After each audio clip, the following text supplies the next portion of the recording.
Callistus is celebrated in churches throughout the world as a saint and martyr on October 14th. Callistus was a slave in the imperial Roman household. He was put in charge of the bank by his master. He lost the money deposited therefore. He fled but was caught. After serving for a while, he was released to make some attempt to recover the money. Apparently, he carried his zeal too far that he was arrested for tussling in a Jewish synagogue. This time, it went a bit harder on him. He was condemned to work in the mines of Sardinia. Again, through the influence of the emperor's mistress, he was released. After winning his freedom, Callistus was made superintendent of the public Christian burial ground in Rome, which is still called the Cemetery of Saint Callistus. It is believed that probably it was the first land owned by the church.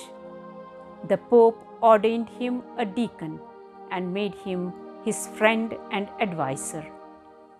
Callistus was elected Pope by a majority vote of the clergy and laity of Rome. But, as it often happens, he was bitterly attacked by the losing candidate, Saint Hippolytus, who let himself be set up as the first anti-pope in the history of the church. The schism lasted about 18 years. He attacked Callistus on two issues, doctrine and discipline. Hippolytus seems to have exaggerated the distinction between Father and the Son, almost making two gods, possibly because theological language had not yet been refined. He also accused Callistus of being too lenient. We may find it surprising, even a bit embarrassing to know.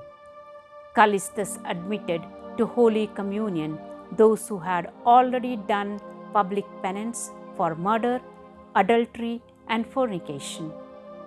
He held marriages between free women and slaves to be valid, contrary to the Roman law. He authorized the ordination of men who had been married 2 or 3 times. He held that mortal sin was not a sufficient reason to depose a bishop. He held to a policy of leniency toward those who had temporarily denied their faith during persecution. Little wonder then that he was the idol of the common people and was long remembered with affection as Good King Edward. Callistus was martyred during a local disturbance in Rome, which confirmed his example of holiness, for Edward was claimed saintly, conscious man, given to prayer and works of mercy. He also touched and healed people with his ring.